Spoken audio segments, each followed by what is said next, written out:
The chapter is last phase of struggle for independence. So in this chapter we will be studying the history of India after 1940. So in previous chapters we have studied about non-cooperation movement, then we have studied about civil disobedience movement. So we have seen how Indians were collectively fighting against the Britishers. So in this chapter we will talk about the last phase of our freedom struggle. So from 1940s till 1947, till the date when we got independence. So in this 6 to 7 years, we will study the history of India, how Indians came together and how they fought against the Britishers. So we will talk about this in this chapter. Basically, we will talk about Quit India movement, then underground movement and contribution of Indian National Army. ये तीन जो main जो quit India movement जो main event हुआ था India में, जब भी सब लोग इकट्ठा आए थे और सब लोगों ने मिल के फाइट किया था ब्रिटिशर्स से, उस इवेंट के बारे में बात करेंगे, उस मूवमेंट के बारे में बात करेंगे. Then in some places in India there were many freedom fighters who were struggling, who were fighting against Britishers. वो अंडरग्राउंड होके काम करते थे, अंडरग्राउंड मतलब छुप के काम करते थे, तो उनके बारे में हम बात करेंगे. Then we will talk about Indian National Army that was fighting against the Britishers under the leadership of Subhash Chandra Bose. तो उनके बारे में भी हम बात करेंगे. So first of all, Act of 1935. ये जो एक्ट है 1935 मतलब 1935 एक्ट ऑफ 1935 मतलब क्या, 1935 में ब्रिटिशर्स ने एक लॉ बनाया था, इंडियंस के लिए एक लॉ बनाया था, और वो लॉ हमारे लोगों को इतना अच्छा नहीं लगा था, तो उसके उसके लिए लोगों ने रिवॉल्ट किया था, उस लॉ के अगेंस्ट फाइट किया था या लॉ के अगेंस्ट प्रोटेस्ट किया था. तो उस लॉ में ऐसे क्या चीज़ें थी और लॉ और अच्छा भी चीज़ था लॉ में, उसके बारे में हम थोड़ा बात करते हैं. So act of 1935. This act made by this act made a provision for British governed Indian provinces and princely states to form a federation. अभी देखो, this act made a provision for British governed Indian provinces. India में अगर हम बात करेंगे तो India को दो हिस्से में हम डिवाइड कर सकते हैं अगर हम 1935 की बात करते हैं. सो अगर पूरा इंडिया को हम देखेंगे तो इंडिया को दो हिस्से में डिवाइड कर सकते हैं. एक है जहाँ ब्रिटिशर्स डायरेक्टली रूल करते थे, मतलब ब्रिटिश प्रोविंसेस थे, प्रोविंसेस मतलब स्टेट्स. तो ऐसे प्रोविंसेस थे जहाँ ब्रिटिशर्स डायरेक्टली रूल करते थे, उनको बोलेंगे हम ब्रिटिश गवर्नड इंडियन प्रोविंसेस. और कुछ थे प्रिंसली स्टेट्स. प्रिंसली स्टेट्स मतलब क्या कि वहाँ राजा लोग रूल करते थे और राजा को ज़्यादा पावर नहीं था और ज़्यादा पावर ब्रिटिशर्स को था, तो इनडायरेक्टली वहाँ ब्रिटिशर्स ही रूल करते थे, लेकिन राजा नाम के लिए वहाँ किंग था. तो ऐसे बहुत सारे जगह थे, जैसे हैदराबाद था, उसके बाद जूनागढ़ था.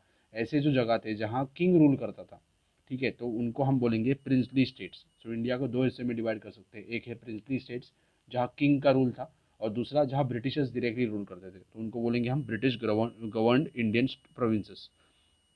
सो उनको 1935 का जो एक्ट था उस लॉ के हिसाब से उनको एक चांस मिला कि आप आपका खुद का फेडरेशन बना सकते हो. फेडरेशन मतलब क्या, आप आपका खुद का यूनिट बना सकते हो, मतलब सब लोग राजा मिलके एक साथ आके एक ग्रुप बना सकते हैं और सब लोग कलेक्टिवली मिलके रूल कर सकते हैं. ऐसा उनको पावर मिला 1935 के एक्ट की वजह से. अभी हम देखते हैं कि राजा लोगों ने ऐसा किया या नहीं किया. According to the act, the working of British governed princely states will be handed over to the Indian representatives.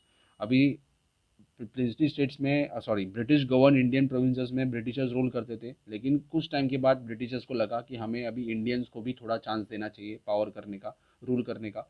तो उन लोगों ने वहाँ इलेक्शंस कंडक्ट किया.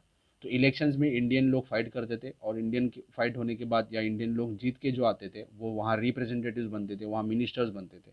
तो जो ब्रिटिश गवर्न प्रिंसली स्टेट्स थे, so that power will be handed over to Indian representatives जो इलेक्शन में जीत के आए थे. But ultimate decision making power Britishers के पास था. पूरा इंडिपेंडेंस नहीं था, थोड़ा बहुत इंडिपेंडेंस था.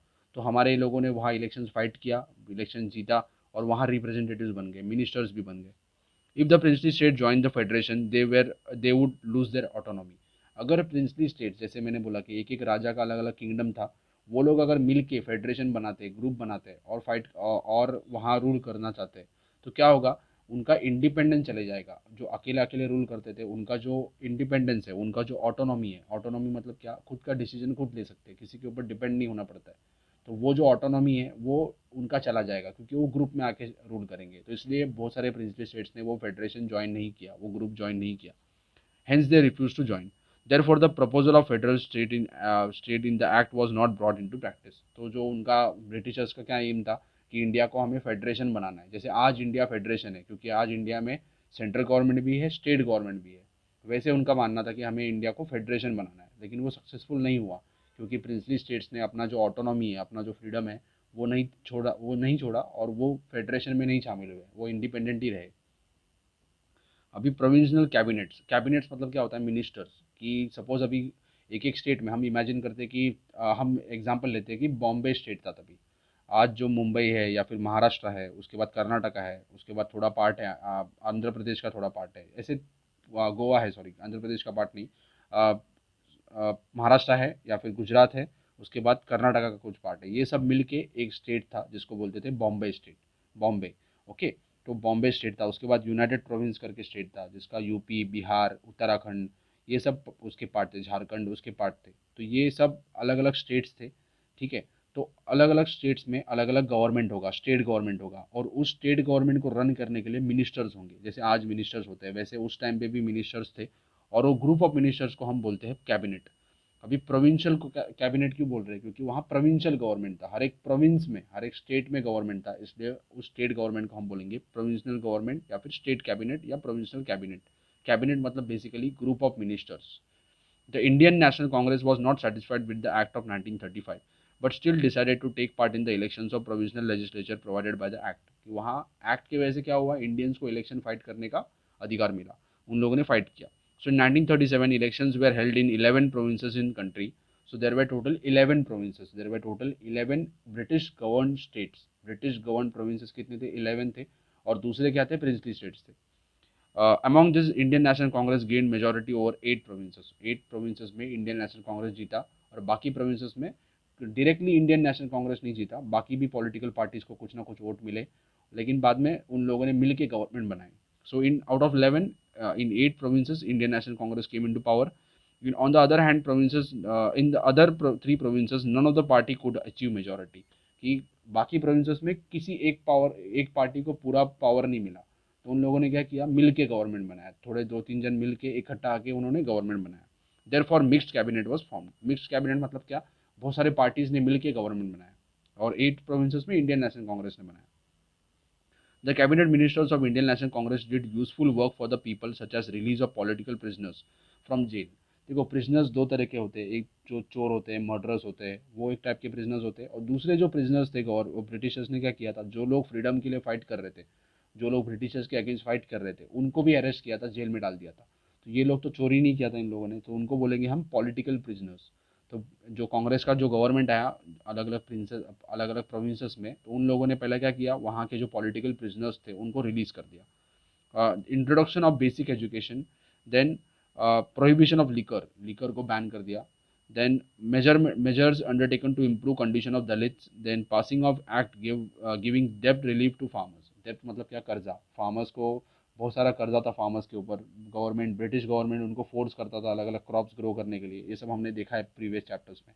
जब भी इंडियंस रूल करने लगे तो उन लोगों ने क्या किया, उनका कर्जा माफ़ कर दिया, रिलीज उनको उनका जो कर्जा है वो रिलीफ दे दिया उसको। नाउ क्रिप्स मिशन, अभी क्रिप्स करके एक ऑफिसर था, तो उसके लीडरशिप में कुछ लोग इंडिया में आए थे अपने लोगों से बात करने के लिए, अपने लीडर से बात करने के लिए। तो वो जो ग्रुप आया था उनको हम बोलेंगे क्रिप्स मिशन। क्रिप्स को एक मिशन पे भेजा था वहाँ के गवर्नमेंट ने, ब्रिटिश गवर्नमेंट ने। तो Cripps mission, during the second world war England supported America against Japan.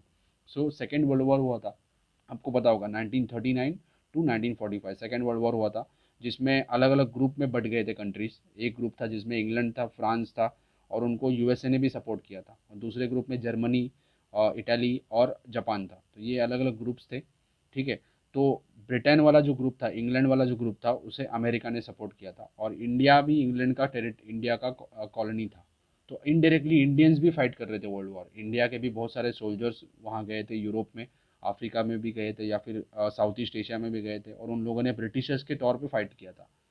ठीक है, तो ब्रिटिशर्स को पता था कि अगर हमें वॉर जीतना है तो हमें इंडियंस का सपोर्ट चाहिए, इंडिया जो कॉलोनी है उनका सपोर्ट चाहिए, वहाँ से रॉ मटेरियल्स उनको मिलना चाहिए, या फिर ये वहाँ से उनको सोल्जर्स का भी ज़रूरत है। तो उन लोगों ने अपने यहाँ अपने कंट्री में लोगों को भेजा, क्रिप्स मिशन भेजा, और उन लोगों से बात हुआ कि सेटलमेंट हुआ कि अगर हम हमें आपकी हेल्प चाहिए, लेकिन हम हेल्प के बदले आपको कुछ फ्रीडम भी दे देंगे या कुछ आपको राइट्स भी दे देंगे। तो देखते क्या हुआ। During the second world war England supported America against Japan. The Japanese army reached eastern borders of India. तो मैंने जैसे बताया कि दो ग्रुप में था, एक था इंग्लैंड, फ्रांस, और अमेरिका भी था उसके साथ, और दूसरे ग्रुप में थे इंग्लैंड, फ्रांस और रशिया था एक ग्रुप में, और उसको सपोर्ट किया था अमेरिका ने। और दूसरा ग्रुप था जिसमें थे जर्मनी, उसके बाद इटली और जापान। तो जापान इंग्लैंड का दुश्मन हुआ और इंग्लैंड का टेरिटरी था इंडिया, मतलब इंडिया में इंग्लैंड का रूल था। तो जापान ने क्या किया, इंडिया का जो ईस्टर्न साइड है जहाँ से वो नॉर्थ ईस्ट के स्टेट्स थे, ठीक है, वहाँ से अटैक करना चालू कर दिया इंडिया के ऊपर। और उनको सुभाष चंद्र बोस उनका भी साथ मिला, ये बाद में हम देखेंगे, इंडियन नेशनल आर्मी के बारे में बात करेंगे तभी देखेंगे। तो वहाँ से अटैक कर रहा था। तो क्रिप्स मिशन जब जो इंडिया में आया था, उनको पता था कि अगर जापान ने अटैक किया तो इंडिया उनके हाथ से चला जाएगा।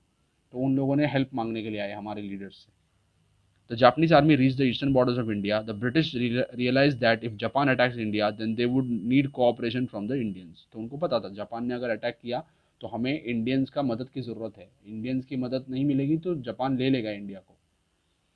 Hence the British Prime Minister Winston Churchill sent Sir Stafford Cripps. तो स्टैफोर्ड क्रिप्स उस आदमी का नाम है, उसके लीडरशिप में कुछ लोग आए थे। तो उस मिशन, उस ग्रुप का नाम है, उस ग्रुप को हम बोल सकते हैं, उनके काम को बोल सकते हैं Cripps mission. In March 1942, he put proposal of India in front of Indians, but none of the political parties was satisfied with the proposal. So उसने प्रपोजल रखा था कि हम आपको डोमिनियन स्टेटस देते हैं, मतलब क्या, हम आपको फुल इंडिपेंडेंस नहीं देंगे, लेकिन कुछ ना कुछ रूल्स दे देंगे, आप आपका कुछ का रूल कर सकते हो, लेकिन अल्टीमेट पूरा फ्रीडम नहीं देंगे हम। लेकिन अपने लीडर्स को क्या चाहिए था, पूर्ण स्वराज, पूरा फ्रीडम चाहिए था। तो उन लोगों ने वो प्रपोजल ठुकरा दिया। But the Indian National Congress rejected the proposal since there was no clear mention of complete independence. So अपने लोगों को complete independence था, but British government was not giving complete independence. They were just giving dominant status. मतलब क्या थोड़ा independence मिल जाएगा आपको, आपका रूल कर सकते हो, but ultimate power British government के पास होगा. So our people were not agreeing with that. Since there was no mention of creation of Pakistan, अब ये जो मुस्लिम लीग था उसका डिमांड था कि हमें अलग कंट्री चाहिए, पाकिस्तान, मुस्लिम्स के लिए अलग कंट्री। तो मुस्लिम लीग ने भी क्रिप्स मिशन को सपोर्ट नहीं किया। The Muslim League also rejected the Cripps mission. Second world war and Indian National Congress. अभी सेकेंड वर्ल्ड वॉर जो चल रहा था उसमें इंडियन नेशनल कांग्रेस का स्टैंड क्या था और सुभाष चंद्र बोस उनका क्या स्टैंड था, ये हम देखेंगे अभी। So Second World War and Indian National Congress. The Second World War began in Europe in 1939. The then Viceroy Lord Linlithgow declared that India has joined the war on the sides of British. तो जैसे मैंने बताया कि British का rule था, Britain का rule था India में, तो वहाँ का जो सबसे टॉप मोस्ट लीडर था, ब्रिटिश का सबसे जो टॉप मोस्ट लीडर था, उससे हम बोलते थे वॉइसरॉय। तो वो टाइम का वॉइसरॉय था लॉर्ड लिनलिथगो। उसने क्या बोला कि हम ब्रिटेन के हम इंडिया भी ब्रिटेन को सपोर्ट करेंगे, हमसे पूछा नहीं कुछ नहीं, उसने डिक्लेयर कर दिया। सो ठीक है। तो England claim that it was fighting to save democracy in Europe.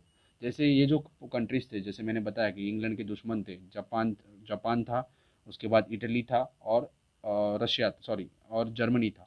ये जर्मनी और इटली में डिक्टेटर्स रूल करते थे, हुकुमशाह रूल करते थे। आपको पता होगा एडॉल्फ हिटलर पता होगा, जो जर्मनी में रूल करता था। उसके बाद इटली में रूल करता था मुसोलिनी और एडॉल्फ हिटलर, ये दोनों डिक्टेटर्स थे, ये डेमोक्रेसी के अगेंस्ट थे। तो ब्रिटेन का मानना था कि हम क्या कर रहे हैं, डेमोक्रेसी के लिए फाइट कर रहे हैं, इसलिए हम जर्मनी और इटली के अगेंस्ट और रशिया और सॉरी जापान के अगेंस्ट फाइट कर रहे हैं।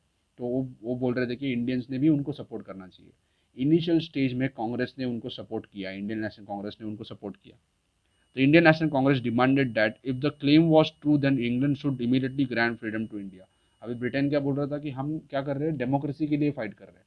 तो हमारे लोगों ने बोला कि कांग्रेस के लोगों ने बोला चलो ऐसे बोल रहे हो ना कि आप डेमोक्रेसी के लिए फाइट कर रहे हो, तो हमें फ्रीडम दे दो, हमें डेमोक्रेसी दे दो। बट इंग्लैंड ने वो एक्सेप्ट नहीं किया। England refuse to fulfil the demand and therefore the provisional ministers of Indian National Congress resigned in November 1939। तो जो प्रोविजनल गवर्नमेंट बना था उसमें हमारे लोगों ने रिजाइन कर दिया। नाउ क्विट इंडिया मूवमेंट, 1942 को ये मूवमेंट स्टार्ट हुआ था। क्विट इंडिया मूवमेंट मतलब क्या, भारत छोड़ो आंदोलन। अपने लोगों ने अल्टीमेटम दे दिया गवर्नमेंट को, ब्रिटिश गवर्नमेंट को, कि आप क्विट कर दो इंडिया को, यहाँ से चले जाओ। After the Cripps mission, the Indian National Congress decided to start an intense movement for attending independence. The working committee of the Congress passed a resolution on 14 July 1942 at Wardha. Wardha is in Maharashtra. तो वहाँ resolution pass हुआ कि हमें पूरा independence चाहिए, complete independence चाहिए और quit India movement. और the resolution demanded that British rule in India B ended immediately and India should be given independence. If this demand was not fulfilled, then Indian National Congress want to start a non-violent movement for freedom in India. So non-violent movement वापस, क्योंकि ये Indian National Congress का movement था और Gandhi ji lead कर रहे थे, तो उन्होंने बोला कि हम अल्टीमेटम देते हैं कि आप हमारा डिमांड फुलफिल करो, नहीं करोगे तो हम नॉन कोऑपरेशन मूवमेंट या नॉन वॉलेंट मूवमेंट स्टार्ट करेंगे। ठीक है। तो क्विट इंडिया रिजोल्यूशन, अब ये गांधी जी ने बोल दिया या किसी लीडर ने बोल दिया तो वहाँ मूवमेंट स्टार्ट नहीं होता था कांग्रेस में। आज जो पॉलिटिकल पार्टीज है इंडिया में, बीजेपी हो या कांग्रेस हो या कोई भी पॉलिटिकल पार्टी हो, शिवसेना हो महाराष्ट्र में, ये लोग डेमोक्रेसी सिर्फ नाम के लिए डेमोक्रेसी फॉलो करते हैं, बट इनिशियली उनके जो टॉप मोस्ट लीडर्स होते हैं वही डिसीजन लेते हैं। पहले ऐसे नहीं था। कांग्रेस में किसी भी लीडर ने अगर बोल दिया, कोई भी रिजोल्यूशन पास करने के लिए बोला, तो उसके लिए वोटिंग होता था। वोटिंग होने के बाद जो मेंबर्स थे वो डिसाइड करते थे कि वो रिजोल्यूशन पास करना है या नहीं करना है। तो वैसे ही वोटिंग हुआ, और वोटिंग होने के बाद डिसाइड हुआ कि हम अभी क्विट इंडिया मूवमेंट स्टार्ट करेंगे। On 7th August 1942, the session of Indian National Congress was held at Gwalior Tank. सो जैसे मैंने पहले भी चैप्टर्स में बताया था कि कांग्रेस का साल में कहीं ना कहीं सेशन होता था, जहाँ सभी मेंबर्स मिलते थे, वहाँ डिस्कशन होता था, रिजोल्यूशन होते थे, पास होते थे या फेल होते थे, जो भी होता था, तो वहाँ डिस्कशन होता था। वैसे ही एक 1942 में सेशन हुआ था मुंबई में, सो क्रांति मैदान और Gwalior tank in Mumbai. Maulana Abul Kalam Azad was the president of this session. तो वहाँ उस सेशन के प्रेसिडेंट थे Maulana Abdul Kalam Azad. The British should leave India. This resolution passed by Congress working committee at Wardha was to be finally approved by Mumbai session. तो जो वर्किंग कमेटी मतलब क्या होता है, कुछ टॉप मोस्ट लीडर्स होते हैं जिन्होंने वर्धा में डिसाइड किया था कि अभी हम ब्रिटिशर्स के अगेंस्ट एक मूवमेंट स्टार्ट करेंगे, नॉन वायलेंट मूवमेंट स्टार्ट करेंगे। अभी वो वर्किंग कमेटी ने बोल दिया, टॉप लीडर्स ने बोल दिया, मतलब हो गया ऐसे नहीं। तो जब भी मुंबई में सेशन हुआ, तो जब भी बाकी में मेंबर्स आए, तभी उन लोगों ने वो रिजोल्यूशन उनके सामने रखा। बाकी मेंबर्स ने वोटिंग किया और उस रिजोल्यूशन को पास कर दिया। So on On 8th August, the resolution of Quit India movement put forth by Jawaharlal Nehru got passed with great majority. जैसे मैंने बोला कि जवाहरलाल नेहरू, उन्होंने वो रिजोल्यूशन लोगों के सामने रखा, जो कांग्रेस के लोग थे उनके सामने रखा। उन लोगों ने वोटिंग किया और डिसाइड किया कि चलो हम रिजोल्यूशन पास कर देते हैं और हम अब से क्विट इंडिया मूवमेंट स्टार्ट कर देंगे। It was also decided to start a nationwide non-violent agitation against the leadership of Mahatma Gandhi. Agitation under the leadership of Mahatma Gandhi. Gandhiji said, "Every one of you should, from this moment onwards, consider yourself a free man or woman and behave like a citizen of free India."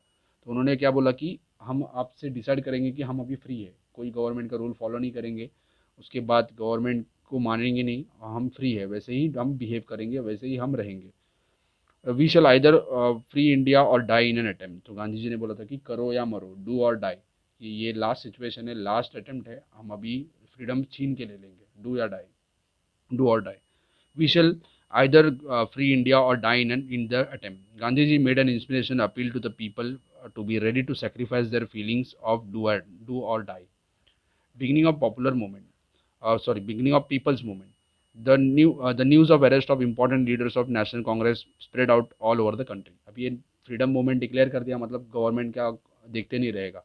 Government ने क्या किया, जो top leaders थे सबको arrest कर लिया। तो leadership ही नहीं रहा, तो लोगों ने ही फाइट किया, लोगों ने ही सड़क पे आके, लोगों ने ही रास्ते पे आके फाइट किया। तो टॉप लीडर्स को तो गवर्नमेंट ने अरेस्ट कर लिया, ब्रिटिश गवर्नमेंट ने अरेस्ट कर लिया, तो बाकी जो लोग थे, छोटे मोटे लीडर्स थे, उन लोगों ने आके लीड किया और लोगों का मूवमेंट बन गया वो। So the angry mob took a procession at various places. Even though police lathi charged and opened fire on public, but still people were not afraid. The agitators attacked some places like jails, police stations, railway stations, etc., which symbolize the suppressive policy of British. कि British क्या कर रहा था, railway station या फिर जो gels थे जहाँ प्रिजनर्स को रखा था, वहाँ लोगों ने अटैक किया। रेलवे स्टेशन की जो कुछ कुछ जगह पे रेलवे लाइंस थे उसको डिस्ट्रॉय कर दिया, ताकि ब्रिटिशर्स की जो ट्रूप्स थे, आर्मी है, वो नहीं मूव कर सके। उसके बाद उनका जो टेलीफोन का नेटवर्क था या फिर जो टेलीग्राम का नेटवर्क था, कम्युनिकेशन नेटवर्क था, वो उसको डिस्ट्रॉय कर दिया, ताकि गवर्नमेंट एक दूसरे से कॉन्टैक्ट नहीं कर सके। They tried to take control of government officers in Maharashtra. Young and old struggled with determination and boundless courage at places like Chimur, Asti, Yevali, Mahad, Gargoti, etc. and made struggle immortal. तो सभी जगह पे, छोटे छोटे भी गांव हो या फिर बड़े सिटीज़ हो, सभी जगह लोगों ने मिल के फाइट किया और इंडिपेंडेंस लेने का कोशिश किया। Now we will see one example. Inspirational account of brave children. A school student also contributed in the freedom movement at Nandurbar. Nandurbar is in Maharashtra. Maharashtra के नॉर्थ में नंदुरबार आता है। नंदुरबार के आगे जाओगे तो गुजरात आ जाएगा। At Nandurbar, the school children under the leadership of Shirish Kumar carried out procession holding the tricolor. Procession मतलब क्या होता है, मार्च होता है, जैसे मोर्चा निकालते हैं। procession holding the tricolor flag. The slogan of Vande Mataram was given. The police became furious and opened fire on small children. तो स्कूल चिल्ड्रन के ऊपर पुलिस वालों ने फायर कर दिया, ओपन फायर कर दिया. As well, in this firing, Shirish Kumar, Lal Das, Dhansukh Lal, Shishirdhar, Ghanshyam, this school children became martyr, कि उनका डेथ हो गया उसमें, वो शहीद हो गए. अंडरग्राउंड मूवमेंट, अभी गवर्नमेंट ने क्या कर दिया था, बड़े बड़े और लीडर्स को तो अरेस्ट कर लिया था, तो जो छोटे लीडर्स थे वो टाइम में जब यंग थे, उन लोगों ने अपने आप को अंडरग्राउंड कर लिया, वो छुप के फाइट कर रहे थे, छुप के लड़ रहे थे. तो वैसे ही एग्जाम्पल है, कुछ लोगों का एग्जाम्पल दिया हुआ है. One famous person is Jayaprakash Narayan. जब भी वो यंग थे, ये जो फोटो दिख रहा है ये बाद में उनका फोटो, बाद का फोटो है, तभी वो यंग थे. उसके बाद राम मनोहर लोहिया, ऐसे बहुत सारे लीडर्स थे, उन लोगों ने अंडरग्राउंड मूवमेंट, अंडरग्राउंड छुप के गवर्नमेंट के अगेंस्ट कंटिन्यूस रखा freedom. At the end of 1942, the public movement got a new turn. The leadership of the movement went into hands of young socialist activists like Jayaprakash Narayan, Dr. Ram Manohar Lohia, Chotu Bhai Puranik, Achyutarao Patwardhan, Aruna Asaf Ali, Yusuf Meher Ali, Suchitra Kriplani, S.M. Joshi, Shirubhai Limye, N.G. Gore, Yashwantrao Chavan, Vasantdada Patil, Maganlal Bagdi, Usha Mehta and such leaders were in forefront. ये सब young leaders थे. जैसे मैंने बताया कि जो बड़े बड़े लीडर्स थे, पंडित जवाहरलाल नेहरू, मौलाना आज़ाद या फिर सरदार पटेल, महात्मा गांधी, सबको अरेस्ट कर लिया था. तो जो यंग लीडर्स थे उन लोगों ने कंटिन्यूस रखा fight. The activists disturb the transport and communication as the government machinery by causing breakdown of railway routes, cutting telephone lines, blowing up bridges etc. अब ये क्यों कर रहे थे, ताकि जो गवर्नमेंट का जो मैसेजेस है, जैसे सपोज मुंबई में कुछ ज़्यादा मूवमेंट चल रहा है, ज़्यादा फाइट चल रहा है, तो मुंबई से जो ऑफिसर्स थे वो क्या करेंगे, आसपास की जगहों से हेल्प मांगेंगे, वहाँ से पुलिस को बुलाएंगे यहाँ. तो टेलीफोन ही नहीं होगा तो क्या होगा, उनका जो हेल्प मांगने के लिए वो मैसेज भेजेंगे, उसके लिए टाइम लगेगा. या फिर रेलवे का अगर मैंने ट्रैक ही तोड़ दिया तो रेलवे से लोग आ नहीं सकेंगे, या ब्रिजेस तोड़ दिया तो रोड से आ नहीं सकेंगे. तो इसके वजह से अपने जो लीडर्स थे, अपने जो लोग थे, वो रेलवे लाइन को डिस्ट्रॉय कर देते थे, या फिर ब्रिजेस गिरा देते थे, या फिर रास्ता बंद कर देते थे, या फिर टेलीफोन लाइंस को कट कर देते थे, ताकि कम्युनिकेशन ना हो सके, ताकि ट्रांसपोर्टेशन ना हो सके. तो गवर्नमेंट का जो काम है उसको डिस्टर्ब कर देते थे. To breakdown of railway routes, cutting down telephone lines, blowing up bridges, etc. The impact of the movement was seen all over India. Hemu Kalani in Sindh province, Sindh is Sindh आज पाकिस्तान में है, currently it is in Pakistan. So Sindh province में हेमू कलानी, इन्होंने fight किया था. So people started accepting the verdict pass by, sorry, Hemu Kalani tried to destroy the railway along with his companions, where he receive the news of passing of railway carrying British troops. तो उनको खबर मिली कि government railway से army के soldiers आने वाले हैं, तो वो उन्होंने क्या किया, वहाँ का जो रेलवे लाइन था उसको डिस्ट्रॉय करने का कोशिश किया, ताकि उनका एक्सीडेंट हो जाए. लेकिन गवर्नमेंट ने उनको अरेस्ट किया और उनको फांसी दे दिया. So the court punished him to be hang to death. Bhai Kotwal's Azad Dasta in Karjat, ये उनके ग्रुप का नाम है, उनके जो फ्रेंड्स थे उन्होंने मिल के जो ग्रुप बनाया था जो फाइट कर रहा था ब्रिटिशर्स के अगेंस्ट, उनका नाम है. सो भाई Kotwal's Azad Dasta in Karjat. Karjat is currently in Raigad. So taluka of modern day Raigad district, Raigad Mumbai के पास में ही है Karjat. Then general Awari's Lal Sena in Nagpur. Such troops made the government helpless and witless for months. ये हम अंडरग्राउंड मूवमेंट की बात कर रहे हैं, ये छुप के फाइट करते थे. In Mumbai Vitthal Jhaveri, Usha Mehta and her companions establish a secret transmission centre name Azad radio. जैसे ब्रिटिशर्स का रेडियो था, वैसे इंडियंस ने छुप के अपने रेडियो के नेटवर्क्स बनाए, ताकि वो मैसेजेस पास कर सके, लोगों को एनकरेज कर सके. तो वैसे ही एक एग्जांपल है Azad radio, that was started by Vitthal Jhaveri and Usha Mehta. Patriotic songs were sung on it. News of agitations in the country were broadcasted on it. तो ये क्या करते थे, खबर देते थे लोगों को, यहाँ लोगों ने मिलकर फाइट किया, करना चालू कर दिया ब्रिटिशर्स के अगेंस्ट, ताकि दूसरे लोग भी उससे इंस्पायर हो सके और वो भी कंटिन्यू करे fight. Patriotic speeches were telecasted. This give encouragement to the agitators.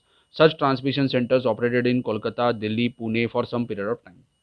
Establishment of parallel government. Parallel government मतलब क्या, कि गवर्नमेंट एक तो है ब्रिटिशर्स का, और हम अपना खुद का गवर्नमेंट बनाएंगे, उनके पैरेलली एक नया गवर्नमेंट बनाएंगे, जिसमें हम खुद अपने लोगों के लिए रूल करेंगे, तो उसे बोलेंगे पैरेलल गवर्नमेंट. तो वैसे बहुत जगह पे वैसे टाइप के गवर्नमेंट बने थे. एक एग्जांपल है सातारा में जो गवर्नमेंट बना था अंडर द लीडरशिप ऑफ क्रांति सिंह नाना Patil. At some places in country, British troops were also driven out of the people's government. People's government was established. ये जो पैरल गवर्नमेंट है ये क्या है? पीपल्स गवर्नमेंट, लोगों का government was established. This was called as parallel government. Parallel governments were formed in the districts of Mednapur in Bengal, Balia in Azamgarh in UP and Purnia in Bihar. ये तीन जगह पे भी बने थे. महाराष्ट्र में बना था सातारा में. In Satara district of Maharashtra in 1942, Kranti Singh Nana Patil brought an end to British government and established a parallel government. At Kundal, under the leadership of Krantagiri GD alias Bapu Lad, Tufan Sena was established. Through this medium collected tax. तो ये क्या करते थे? Sir government चलाने के लिए tax collect करना पड़ेगा, पैसा चाहिए, तो लोगों से टैक्स कलेक्ट करते थे. Maintenance of law and order, उनका खुद का पुलिस था जो मेंटेन करता था लॉ एंड ऑर्डर को. Punishment of criminals, such work was done by parallel government. People started accepting the verdict pass by the people's court appointed by the parallel government. तो British court में जाना लोगों ने बंद कर दिया. पैरेलल गवर्नमेंट ने जो खुद का कोड बनाया था, खुद का पुलिस बनाया था, खुद का टैक्स कलेक्ट करने का जो सिस्टम बनाया था, वो लोगों ने एक्सेप्ट किया क्योंकि लोगों को लगा कि ये हमारा गवर्नमेंट है, लोगों का गवर्नमेंट है, पीपल्स गवर्नमेंट है. और ये सब जो लीडर्स थे ये करप्ट नहीं थे, लोगों को उनके ऊपर विश्वास था. सो हाँ, तो verdict pass by the people's court appointed by the parallel government.